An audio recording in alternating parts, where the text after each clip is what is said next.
باللہ السمیع العلیم من الشیطان اللعین الرجیم بسم اللہ الرحمن الرحیم وبہ نستعین وہو خیر معین الہی انطقنی بالہدی والہمنی التقوی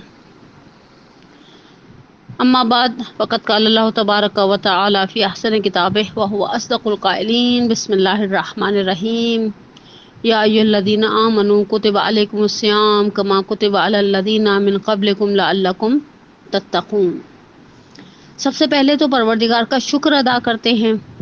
ہم نے شکوہ کیا شعبان کے آغاز میں، ہم نے رغبت دکھائی شعبان کے مڈ میں، اور اب ہم اللہ کا شکر ادا کرتے ہیں کہ پروردگارا تیرا شکر کہ ماہ مبارک رمضان قریب ہے، شفاعت سفارش کرنے والا مہینہ قریب ہے، تیری رحمتوں کے دروازوں کی کھل جانے کا مہینہ قریب ہے، تیری بخشش تیرا عفو تیرا درگزر ہمارا نصیب ہو وہ والا مہینہ قریب ہے، وہ بابرکت مہینہ پروردگارا تیرا کتنا بڑا احسان ہے، تو نے ہمیں اس بابرکت مہینے کے قریب کیا کہ جب وہ مہینہ آتا تھا شیخ صدوق علیہ الرحمہ نے 8ویں امام سے اور 8ویں امام نے اپنے اجداد سے روایت کو نقل کیا کہ حضرت علی نے فرمایا کہ اللہ کے رسول نے ایک خطبہ دیا، میں اس خطبے کے کچھ جملے پڑھوں گی کہ اللہ کے رسول نے کہا کہ تحقیق کے ماہ مبارک رمضان آ گیا، یہ اللہ کا مہینہ ہے،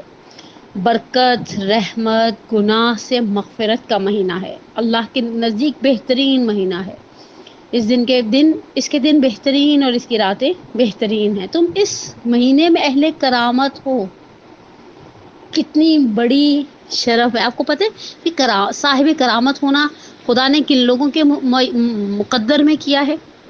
ایک روایت ہے رہجویان صادق کتاب کا نام ہے، اور روایت کو نقل کیا ہوا ہے ابو ذر غفاری کی۔ ابو ذر غفاری اللہ کے رسول کے پاس گئے اور مولا سے بیٹھے ہوتے، رسول اللہ مسجد میں بیٹھے تھے، کہا یا رسول اللہ آئز نہیں مجھے معجزہ کیجیے۔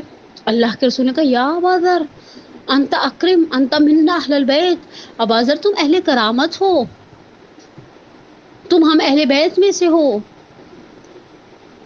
خدا ہمیں اس مہینے میں کرامت اہل کرامت، اللہ کے رسول فرماتے ہیں کہ تم اس مہینے میں اہل کرامت ہو، یعنی ہمارا گریڈ خدا بڑھا رہا ہے، ہمارا شرف خدا بڑھا رہا ہے، ہماری عزت پروردگار عالم بڑھا رہا ہے۔ کہا کہ یہ مہینہ جس نے تمہاری سانسیں تسبیح کا ثواب رکھتی ہیں، او خدایا اللہ میاں ثواب اس چیز پر دیتا تھا ابھی تک جو چیز اختیار کے ساتھ کرتے تھے، میں نے اور آپ نے صدقہ دیا عمد اور اختیار کے ساتھ دیا، اللہ نے ہمیں ثواب اور اجر دیا، میں نے اور آپ نے کوئی نیکی کا کام کیا، اللہ نے ہمیں اجر و ثواب دیا۔ سانس لینا تو اختیاری عمل ہی نہیں، انسان جاگتے ہوئے بھی سانس لیتے ہیں۔ اچھا مزے کی بات ہے روایت نے ایسا نہیں کہا کہ جو سانسیں تم جاگتے ہوئے لے رہے ہو اسی پر خدا تمہیں ثواب دے رہا ہے۔ سانس لینا تسبیح، اب جو سوئے ہوئے لے رہے ہیں اس کے اوپر بھی خدا ہمیں تسبیح کا ثواب دے رہا ہے، سونا عبادت کا ثواب ہے۔ مزے کی بات ہے رمضان ایک ایسا مہینہ ہے جس میں سونا ثواب رکھتا ہے۔ میں نے بعض جگہ بزرگان سے سنا ہے نجف ایک ایسا شہر ہے جہاں سونا بھی عبادت ہے، خوش نصیب وہ ہیں جو اس ماہ مبارک کے رمضان میں نجف اشرف میں بیٹھے ہیں، شہر بھی مقدس مہینہ بھی مقدس، عمل مقبول ہیں، دعائیں مستجاب ہیں۔ اب پہلی چیز جس کو وضاحت کرتی چلوں، لہٰذا خدا سے خالص نیت کیا ہوتی ہے؟ اب میں آپ کو ایک چھوٹی سی پیاری سی مثال اپنی نجفی کی منڈے کلاس کی ممبرز کو دینے لگی۔ ہم خالص نیتوں کے ساتھ دعا بھی نہیں کرتے، بوجھیں کیوں؟ ہم صرف ان کے لیے دعا کرتے ہیں جن سے ہم محبت کرتے ہیں، جو ہمیں زہر لگتے ہیں نا۔ لیکن یہ بات تو طے ہے ہمیں زندگی میں کچھ لوگ بڑے زہر لگتے ہیں، بالکل اچھے نہیں لگتے، ہم ان کی شکل دیکھنا نہیں چاہتے، ہم ان کی آواز سننا نہیں چاہتے۔ جب ہم دعا کر رہے ہوتے ہیں نا تو ہماری نیتوں میں کھوٹ کیا ہوتا ہے؟ ہم دعا ان کے لیے کرتے ہیں جن سے ہم محبت کرتے ہیں، جن کا ہم دم بھرتے ہیں، جن کا ہم احسان بھرتے سمجھتے ہیں، ادروائز ہم سب کے لیے دعا کرتے نہیں ہیں، معاملہ ختم۔ خالص کر لیں نیتیں، سب کے لیے دعا کریں، ان کے لیے بھی جو آپ کو اچھے لگتے ہیں اور ان کے لیے بھی جو آپ کو اچھے نہیں لگتے، پاکیزہ دل کے ساتھ، پاکیزہ دل حسنات و قلب سلیم۔ خدا یہ دل پاکیزہ کیسے ہوں گے؟ میں آپ کو پھر اب ایک زنانہ مثال دینے لگی ہوں، اور میرے نجفی کی منڈے کلاس والے سب کو پتہ ہے مثالیں دیے بغیر تو میری روٹی ہضم نہیں ہوگی۔ ایک وقت میں گھر میں ایک گلاس ہے جو دھلا ہوا پڑا ہے، آپ کا بچہ باہر سے آتا ہے اور آتا ہے اس گلاس کو اٹھاتا ہے، فریج سے بوتل نکالتا ہے، اس میں پانی پی لیتا ہے. یہ برتن ایسا ہے کہ آپ اسے صرف پانی سے کھنگال کے رکھ دیں واپس اسٹینڈ پر الٹا تو یہ کافی ہے. اگر وہ بچہ سنک میں پھینک رہا تھا تو ہم کہتے ہیں ابھی گندے برتنوں کے ساتھ رہ کے یہ بھی چکنا ہو جائے گا، اسے بھی صابن لگانا پڑے گا. ایک برتن وہ ہے جو خالی کھنگال لیا جائے تو پاک ہے، ایک برتن وہ ہے جس میں آپ نے چائے پی، آپ کو اس کو صابن سے دھونا پڑے گا ورنہ وہ چائے کی لکیر رہ جائے گی. ایک برتن وہ ہے جس میں تیل، آئل، کوکنگ آئل، دوسرا کوئی آئل رکھا گیا ہے، اس تو زیادہ گھسنا پڑے گا. ایک وہ جس میں کوئی چیز جلا دی ہے الحمدللہ خواتین نے، اس کو بیٹھ کے آپ کو کچھ ڈال کر کوئی ڈٹرجنٹ، کوئی وم اور کوئی رن اور کوئی ایسی چیز ڈال کے آپ کو باقاعدہ پگھونا پڑتا ہے تاکہ وہ اچھی طرح سے صاف ہو جائے. جلی ہوئی وہ پتیلیاں یاد کریں جن میں چاول جل جاتے ہیں تو کبھی سالن جل جاتا ہے، وہ آسانی سے صاف نہیں ہوتی. اب مجھے نہیں پتا ہمارے دل کیسے ہیں، وہ پانی کے گلاس کی طرح ہیں، چائے کے کپ کی طرح ہیں، تیل والے برتن کی طرح ہیں، یا جلے ہوئے برتن کی طرح ہیں. ان قلوب کو پاکیزگی کی ضرورت ہے. بیٹھے اب گھسیں رمضان آنے تک، اسٹیل وول لے کر جیسے انسان گھستا ہے نا کہ بس کسی طرح صاف ہو جائے، اور ان برتنوں کو صاف کرنے میں جیسے ٹائم لگتا ہے دل کو صاف کرنے میں اس سے زیادہ وقت چاہیے ہوتا ہے. پاکیزہ دل کے ساتھ گناہوں اور برائیوں کے بارے میں سوال کرو کہ وہ دور ہو جائے. بس اللہ میں سے کہ اللہ میں تو مجھے نیک بنا دے، میں سدھر جاؤں. مجھے یاد ہے یہ جملہ میں کبھی نہیں بھلا سکتی. ہمارے تفسیر کے استاد آغا کراچی نے نقل کیا کہ جب آغا گل پاگانی مرنے والے تھے اور انتقال سے کچھ عرصہ پہلے یہ لوگ عیادت کرنے کے لیے علماء اور بزرگان گئے ان کے پاس تو وہ ہاسپٹلائز تھے. آغا کہتے ہیں کہ ایسے میرے دل میں خیال آیا. پہلے تو انہوں نے جا کر کہا، آغا مانیٹرنگ مشینیں وغیرہ لگی ہوئی تھی، آغا سے پوچھا طبیعت کیسی ہے، کہا الحمدللہ رب العالمین، اور بڑے بشاش کہا الحمدللہ رب العالمین. کہا آغا آپ اس طرح سے بستر مرگ پہ پڑے اور آپ کہہ رہے الحمدللہ رب العالمین، اور اچھا ایک وقت میں مرا ہوا الحمدللہ رب العالمین کہتے ہیں. جیسے یو پی ایس کی بیٹری آخر میں ہوتی تو پنکھا کیسا چل رہا تھا مرا ہوا، ویسے ہی مرا ہوا کا ہوتا ہے الحمدللہ. بس اللہ کا شکر ہے جی رہے ہیں. نہیں بڑا حشاش بشاش کا الحمدللہ رب العالمین کہا. میں نے آغا سے کہا آغا آپ اس طرح بستر مرگ پہ پڑے، بستر بیماری پر پڑے ہوئے کہتے اتنی خوشی سے کہہ رہے الحمدللہ رب العالمین. کہا بیماری دو صورتوں سے خالی نہیں ہے، یا برائے رفعت سے نکلا ہے، یا برائے تطہیر است، یعنی یا تو خدا میرے گناہوں کو کس کی سزا مجھے دے رہا ابھی دنیا میں دے گا، اوبیسلی آخرت میں نہیں دے گا، یا یہ بیماری میرے درجات میں اضافے کا سبب ہے.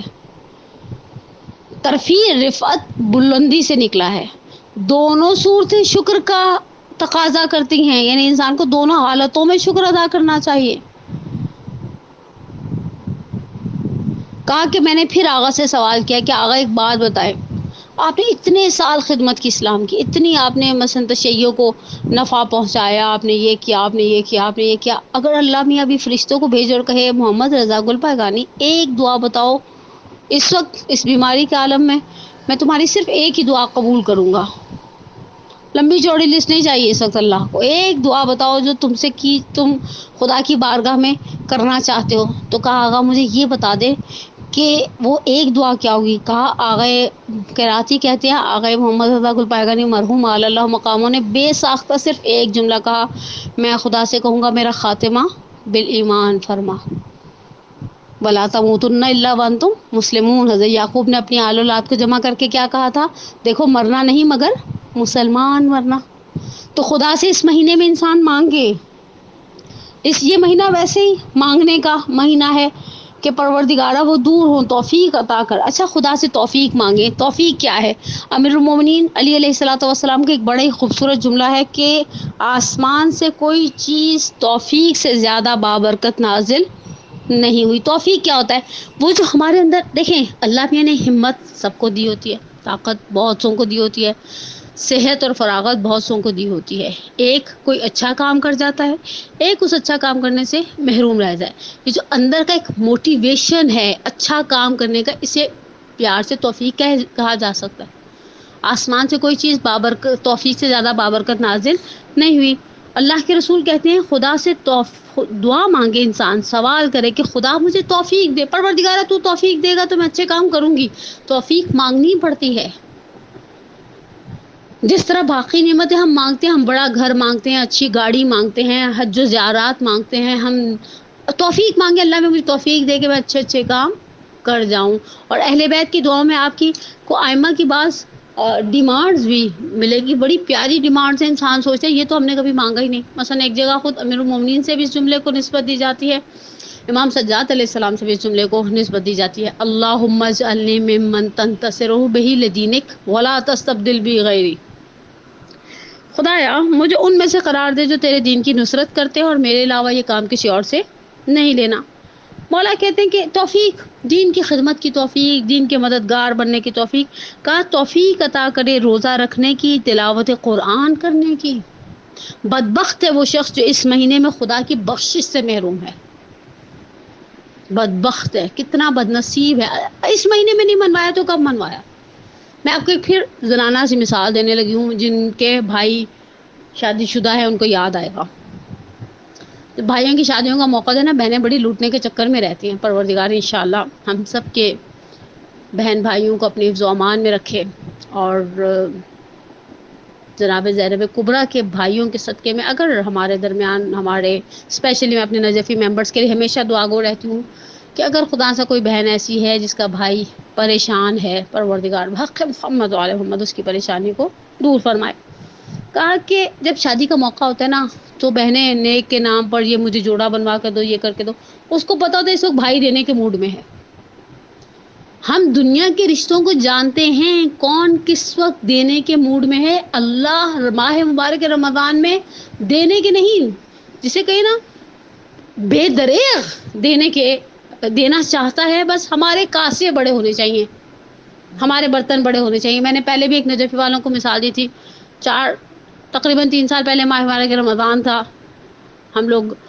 میں اتفاق سے عراق گئی ہوئی تھی، خدا کے احسان سے ہم لوگ حرم میں جب زیارت کر کے نکلے، میرے ساتھ میری بہن بھی تھی، ہم نے دیکھا وہ لوگ آ رہے ہیں اس والے شیخ الٹی سائڈ سے باب قبلہ میں، ادھر سے آ رہے ہیں، جو آ رہا ہے اس کے ہاتھ میں کچھ ہے۔ اچھا ایک ایرانی اور عراقی ایک چیز بناتے ہیں، چاپسی ٹائپ کا ہوتا ہے، آش کہتے ہیں، جو آ رہا ہے اس کے ہاتھ میں نکل لے یہ کیا بانٹ رہے ہیں، ہم بھی جا کر چکتے ہیں۔ اچھا مولا کی نیاز کی ایک الگ ہی بات ہے، اسے مانگنے میں بھی انسان کی ایگو ہرٹ الحمدللہ نہیں ہوتی۔ میر تکلم نے بالکل 100% صحیح کہا ہے، یوں تو جنت کی غذا خود بھی تبرک ہے، مگر نظر مولا کر کے کھانے کی الگ ہی بات ہے۔ ہم گئے وہاں پر تو اب ہم تھوڑا کنفیوز ہو گئے، کیونکہ وہاں پر ٹیبل پر ایک صاحب بانٹ رہے تھے۔ اچھا جن کو پتا تھا عراقیوں کے بانٹنے کا طریقہ، ایک صاحب ہمارے آگے بالٹی لے کر آئے تھے، بالٹی بہت بڑی نہیں تھی، پلاسٹک کی بالٹی تھی، انہوں نے اس کو بھر دیا۔ اب ہم تو ظاہر بات ہے زیارت کرنے گئے تھے، ہمیں تو نہیں اندازہ تھا وہاں یہ اس طرح کا بانٹ کچھ چل رہا ہے، ہم بھی گھر سے کوئی بالٹی پتیلا لے جاتے۔ ہم نے وہاں سے کسی سے کہا، اس نے ہمیں ایک چھوٹا سا ڈسپوزیبل باؤل دے دیا، جو آپ نے ریسٹورینٹس وغیرہ میں دیکھیں گے، ایران عراق میں، پاکستان میں بھی ٹرینڈ ہے، ڈال دیا اس نے ہمارے آگے والے کی بالٹی بھی بھر دی، ہمارا وہ جو چھوٹا سا ایک نارمل باؤل ہوتا ہے، سوپ کے باؤل جو گھروں میں استعمال ہوتے ہیں ڈسپوزیبلس، وہ بھی بھر دیا۔ بڑا ہی دل چلا ہے، کاش پتا ہوتا۔ یاد رکھیں کاسہ خیرات ہمیشہ بڑا رکھنا چاہیے۔ خدا میرے اور آپ کے گمان کے قریب ہے، ہم جو اس سے مانگیں گے وہ دے گا۔ ناقص دعائیں نہیں مانگنی، اچھی کمپلیٹ دعائیں مانگنی۔ اس طرح اللہ کے رسول نے کیا کہا تھا، اگر کوئی شخص ماہ مبارک رمضان میں شب قدر کو پالے تو کیا مانگے، عافیت طلب کرے۔ اب یہ عافیت کیا ہے، میں نے اس دن اپنے خاتم الانبیاء کی مومنات کے لیے درس ریکارڈ کروایا ہے جمعرات کو، تو امت کا سوال ہے کہ عافیت کیا ہے، میں نے کہا سرچ آن گوگل، روایتوں میں ڈھونڈیں، روایتوں میں عافیت کے معنی بیان کیے گئے ہیں، اللہ سے عافیت مانگے۔ کہا بدبخت ہے وہ شخص جو خدا کی بخشش سے اس مہینے میں محروم ہے۔ اللہ کے رسول کہتے ہیں اپنے ضعیفوں پر رحم کرو، مسکینوں کو صدقہ دو۔ صدقہ، اب صدقے کے لیے 3 جملے کہہ دوں، ایسی چیزیں مت دیں جو آپ کے لیے ناکارہ ہو گئی، اب آپ اسے اٹھا کر خدا کے نام پر دے دیں۔ میں نے کتنی دفعہ حکایت سنائی اپنے نجفی کے ممبرس کو، وہ والی کہ اللہ میاں کے گودام میں سے کیا نکلا تھا، بغیر بوٹی والی بریانیاں، ایسے بیگز جن کی چینیں خراب ہو گئی ہیں، ایسے کپڑے جن کو استری لگ گئی ہے یا آؤٹ آف فیشن ہوئے، یہ چیزیں صدقے میں نہ دیں. لن تنالوا البر حتی تنفقوا مما تحبون. ہرگز ہرگز قرآن کے مزاج کو سمجھے اس ماہ مبارک رمضان میں. چوتھے پارے کی پہلی آیت ہے، لن تنالوا البر حتی تنفقوا مما تحبون. ہرگز تم نیکی تک پہنچ نہیں سکتے جب تک وہ چیز نہیں دو گے جو تمہاری پسندیدہ ہے. ٹھیک، جیسے 30 سال بعد اب کوئی عورت اپنا برائڈل دے دے، یہ کیا اللہ کے نام پر تم دے رہی ہو؟ اب تو اس کو کوئی پہننے کا تو کیسے، تو جھاڑن بھی نہیں بنے گا. کپڑا ایسا گوٹے کناری والا ہوگا تو اس کو تو بس ڈسٹ بن میں ہی ڈال دینا چاہیے، اس کو اللہ کے نام پر صدقے میں نہیں دینا چاہیے. اپنے ضعیفوں پر رحم کرو. اب آخری بات اور گفتگو مکمل، اس سے زیادہ وائس کے ذریعے پیغام نہیں پہنچایا جا سکتا. ضعیفوں کی تعظیم کرو. جس نے کسی بوڑھے کا احترام کیا اس نے کوئی اللہ کا احترام کیا. ہم نے اللہ کا احترام کرنا چھوڑ دیا ہے. بچوں پر رحم کرو، عزیزوں کو نوازو. دو جائیں جس بہن بھائی کی گرفتاری میں کچھ لے جائیں. اچھا ٹرینڈ ہے ہمارے ہاں لے جانے کا، اچھا لگتا ہے، انسان لے کر جاتا ہے. ہدیے دینے میں بڑا مزہ آتا ہے. اچھا لینے میں بھی آتا ہے، ایسی کوئی بات نہیں ہے، دونوں سائڈوں پہ مزہ ہی مزہ رکھا ہے. چلیں ٹھیک ہے، ہم دیں، دینے کی لذت حاصل کریں. دینے والا ہاتھ رکھنا خود ایک اچھا مزاج ہے، آپ کو ایک خوشی بخشتا ہے. آپ نے اللہ کے نام پر عزیزوں کو دیا، اقربا کو دیا، جیسی وسعت ہے اس ماہ مبارک رمضان میں کھلے ہاتھ سے دے. عزیزوں کو نوازو. زبان کو محفوظ رکھو ان چیزوں سے جو نہیں کہنی چاہیے. آنکھوں کو حرام سے محفوظ رکھو، کانوں کو حرام آوازوں سے محفوظ رکھو. یہ 3 چیزیں، ان 3 چیزوں میں عورتیں بیچاری ایک چیز میں بہت زیادہ مار کھاتی ہیں. کل میں اصول کافی کی شاید ایک دوست ہیں، وہ ہر روز ریفرنس کے ساتھ حدیث بھیجتی ہیں اور بڑی عالمہ فاضلہ ٹائپ کی ہیں، کہ جب صبح ہوتی ہے تو اعضاء و جوارے زبان سے پوچھتے ہیں کیسی گزری ہے. زبان پوچھے تم لوگوں کا کیا حال ہے، کہا بھائی تو آرام سے رہنے دے گی تو ہم عافیت میں رہیں گے. اس زبان کتنا اچھا طریقہ ہے، انسان تھوڑا سا اس کو ذرا کنٹرول رکھنے کی عادت رکھے. شاید اگر ہم دن میں 10 گناہ کرتے ہیں، 8 گناہ وہ ہیں جو ہماری زبان سے ہوتے ہیں. بعض گناہوں تک تو ایسے ہی الحمدللہ ہماری رسائی ہی نہیں ہے، وہ تو ہم نہ کرنے کا سوچ سکتے، نہ ہمارا سوشل سٹیٹس ہمیں ان گناہوں کو اجازت دیتا ہے. اور زبان کے گناہوں تک رسائی بھی ہے. اور بہرحال آخری جملہ، جو خطبہ تو بہت لمبا ہے کہ اللہ روزے کو افطار کرائے تو غلام آزاد کرنے کا ثواب ہے، اور یہ اور وہ ہے. چھوٹی چھوٹی سی یعنی باتیں اللہ کے رسول کہتے ہیں سجدوں کو طولانی کرو، تمہاری پشت گراں بار ہے گناہوں سے. اپنے اس کو طول سجدہ سے سبق کر لو، لمبے سجدے میں پڑے. ابھی مجھے اس دن کوئی کہہ رہا تھا کرونا کا علاج ہے سجدے میں نے کہا کرونا کو آپ سائڈ پہ رکھیں. ویسے بھی اگر مومن کو پتہ چل جاتا کہ سجدے میں خدا نے اس کے لیے کیا کن نعمتوں کی بارش میں وہ مومن غرق ہوتا، وہ سجدے سے سر ہی نہیں اٹھاتا. ہمارے بعض ائمہ کے بارے میں ملتا ہے فجر کے بعد ایسا شکرانہ کرتے تھے ظہر پر سر اٹھایا کرتے تھے.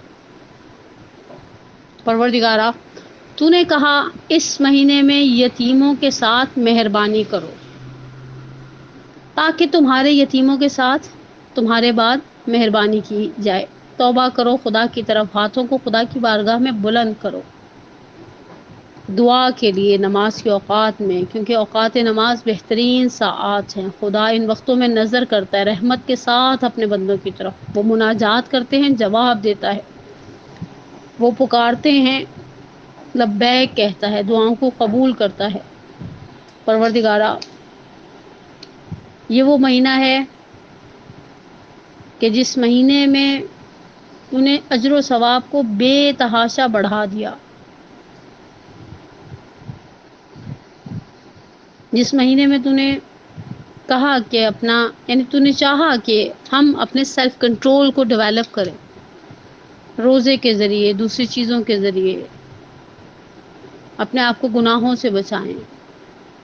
کہا اللہ کے رسول فرماتے اس طرح خاشع اور خاضع اور ذلت و شکستگی کے ساتھ رہو جیسے غلام اپنے مالک سے ڈرتا ہو. خدا کے عذاب سے ڈرو، اپنی محبت کو خالص بناؤ خدا کے لیے. اس سے خاموشی اختیار کر لو خدا کے لیے، جن کاموں سے خدا نے نہیں کی ہے. اور روایت کے آخر میں کہا کہ امام باقر نے رسول اللہ سے جابر ابن عبداللہ سے فرمایا، جابر یہ رمضان کا مہینہ ہے، جو شخص اس کے دن میں روزہ رکھے، اس کی رات کے کچھ حصے میں عبادت کرے، اپنے شکم اور شرمگاہ کو حرام سے باز رکھے، زبان کو محفوظ رکھے، وہ گناہ سے اسی طرح نکل آتا ہے جیسے مہینے سے باہر نکل گیا ہے۔ جابر نے کہا، اللہ کے رسول کتنی بہترین حدیث ہے، کہا اس کی شرطیں کتنی سخت ہیں۔ پروردگارہ تجھے اس مہینے کے شہید کا واسطہ، جس نے افضل ترین عبادتوں کو تیری بارگاہ میں، خالص ترین عبادتوں کو تیری بارگاہ میں بھیجا، اور کہا نہ تاجروں کی سی عبادت ہے نہ غلاموں کی سی عبادت ہے، یہ عبادت اس لیے ہے کہ تو حق مستحق عبادت ہے۔ پروردگارہ اس امیر کائنات کے صدقے میں، اس مولا الموحدین، اس ابو الائمہ کے صدقے میں، اس امیر المومنین کا واسطہ دیتے ہیں کہ جنہیں اپنی اولاد سے بہت محبت تھی۔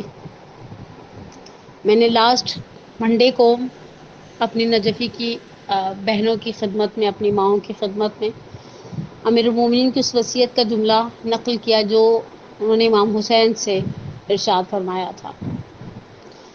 اب 2 یا 3 جملے، یہ جملے میں نے کسی عالم سے سنے ہیں، میں نے اس انداز میں پڑھے نہیں ہیں۔ خیر، بزرگان کے جملوں کو نقل کرنے میں کوئی نعوذ باللہ قباحت نہیں ہے۔ بزرگان اہل علم ہی، ایسے اہل علم بزرگان کہ جب وہ کسی چیز کو بیان کرتے ہیں تو ان کے پاس یقیناً منابع تک رسائی ہوتی ہے، علمی بات کہنے کا مزاج رکھتے ہیں، اور وہ روایت کو نقل کرتے ہیں کہ راوی کہتا ہے جب امیر المومنین کو ضربت لگی ہے، سب سے پہلا شخص جو اولاد علی میں سے علی کے بالین پر پہنچا ہے وہ امام حسن تھے۔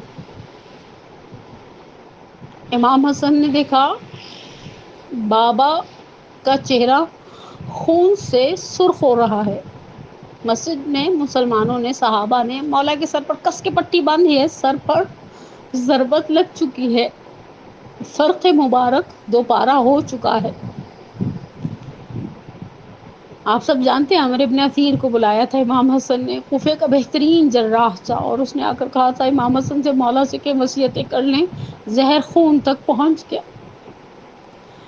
امیر المومنین کا سر زانوں پر رکھا، امام حسن کی آنکھوں سے آنسو بہہ رہے تھے، مولا کے چہرے پر گرے، مولا کائنات نے آنکھیں کھول دی، کہا حسن یا بنی الکرام صبرن صبرا، اے میرے بیٹے کرامت والے فرزند، صبر سے کام لو، مردوں کی زندگی میں یہ سب ہے۔ پھر ایک ایک کر کے مولا کے بیٹے آتے رہے، مولا کو دیکھتے رہے، اور امیر المومنین اپنے بیٹوں کو صبر کی تلقین کرتے رہے۔ راوی کہتا ہے میں جانتا تھا مولا کی اپنی بیٹیوں سے بہت زیادہ وابستگی ہے۔ اب یہاں جملہ عالم کا نہیں ہے، یہ جملہ ممبر کا ہے۔ جیسے ہی مولا مسجد کے سے امام حسن نے نماز مکمل کرائی، بیٹوں نے حسیر پر رکھا، گھر کے دروازے پر پہنچے۔ اب یہاں ارباب ممبر نے ایک جملہ نقل کیا، کہا مولا نے کہا حسن حسیر کو زمین پر رکھ دو، چٹائی زمین پر رکھ دو جس چٹائی پر امیر المومنین کو لٹایا گیا ہے۔ بیٹوں نے چٹائی کو زمین پر رکھ دیا، کہا پہلے میرے صحابہ سے کو اپنے اپنے گھروں کو لوٹ جائے۔ کہا بابا یہ آپ سے محبت کرتے ہیں؟ کہا تم نہیں جانتے، بیٹیاں دروازے کے پیچھے ہی کہیں کھڑی ہوں گی، میں نہیں چاہتا ان کے گریے کی آواز میرے صحابہ سنیں، اور دوسرا کام یہ کرو مجھے سہارا دو، میں کھڑا ہونا چاہتا ہوں۔ امام حسن نے کہا بابا خون بہت بہہ گیا ہے، آپ کھڑے نہیں رہ پائیں گے۔ امیر المومنین نے کہا نہیں، امیر المومنین نے اظہار کیا کہ نہیں وہ کھڑا ہونا چاہتے ہیں اپنا بیٹوں کا سہارا لے کر۔ امام حسن نے کہا بابا کیوں کھڑا ہونا چاہتے ہیں، بہت خون بہہ گیا ہے، نقاہت طاری ہے آپ کے وجود نازنین پر۔ ارباب ممبر کہتے ہیں ایک جملہ پلٹ کر حسن سے کہا حسن دروازے کے پیچھے میری بیٹیاں کھڑی ہیں، انہوں نے کچھ دیر پہلے مجھے اپنے قدموں پر چل کر جاتے ہوئے دیکھا ہے، اب جب یہ بیٹیاں دیکھیں گی کہ میں واپس بھائیوں کے کندھوں پر آؤں گی تو میری زندگی بھی رونا شروع کر دیں گی۔ پروردگارہ تجھے واسطہ امیر المومنین کا، اس مہینے کے شہید کا، مولود کعبہ کا، اور امیر المومنین آپ کو واسطہ آپ کی محترم اور عزیز بیٹیوں کا، جن کی گریے کی آواز آپ سہ نہیں پائے، اسی لیے بعض جگہ پر جملہ نقل کیا جاتا ہے، جب جناب زینب دارالعمارہ میں داخل ہوئی تو جناب زینب دیکھ رہی تھی پیچھے دارالعمارہ کے مسجد کوفہ ہے، میرے بابا اس مسجد میں نماز پڑھا کرتے تھے، اذان دیا کرتے تھے، گلدستہ اذان ہے، مسجد کوفہ تیرا ممبر ہے، محراب ہے، صرف زینب کی بھی، زینب کا باپ نہیں ہے پروردگارا، اہل بیت کی ان مصیبتوں کے صدقے میں تجھے اہل بیت کے اس صبر کا واسطہ دے کر دعا کرتے ہیں، اللہم انی اسألک بحق فاطمۃ و ابیہا و بعلیہا و بنیہا وسر المستودع فیہا ان تصلی علی محمد و علی محمد۔ پروردگارا اس پرآشوب زمانے میں ہماری سب سے بڑی حاجت ہمارے ولی کے ظہور میں تعجیل فرما، ہمارے گناہ کبیرہ و صغیرہ کو معاف فرما، ہمارے پریشان حالوں کی پریشانی دور فرما، ہمارے بیماروں کو شفائے عاجلہ کاملہ عطا فرما۔ اس پریشان کن صورتحال میں انسانوں پر، مسلمانوں پر، اہل تشیع پر، ہمارے بچوں پر، ہمارے بوڑھوں پر، ہماری عورتوں پر، ہمارے بیماروں پر، ہمارے جوانوں پر رحم فرما۔ پروردگار امیر المومنین کی عظمت کے صدقے میں، امیر المومنین کے مقام کے صدقے میں، جن کے صدقے سے تو دعاؤں کو قبول کرتا ہے، امام صادق نے راوی سے کہا پشت کوفہ پر ایک مقام ہے جہاں جب کوئی غم زدہ جاتا ہے اس کا غم زائل ہو جاتا ہے۔ راوی نے کہی اپنا رسول اللہ کیا وہ کربلا ہے؟ کہا نہیں، وہ میرے جد علی بن ابی طالب کی قبر ہے۔ پروردگار امیر المومنین کی ذات بابرکت کے صدقے میں میرے والدین پر علی الخصوص اپنی رحمت، اپنی برکت، اپنی مغفرت کی بارش نازل فرما، ان کے کبیرہ صغیرہ گناہوں کو معاف فرما، ان کی برزخ کی منازل کو آسان سے آسان تر فرما۔ پروردگار امیر المومنین کے صدقے میں انہیں بہشت برزخی میں بہترین جگہ عطا فرما، ہمیں، ہمارے والدین کے لیے، ہماری اولاد کو ہمارے لیے باقیات الصالحات میں سے قرار دے، اور ہم سب کا خاتمہ بالایمان فرما۔ ربنا تقبل منا انک انت السمیع العلیم، آمین یا رب العالمین۔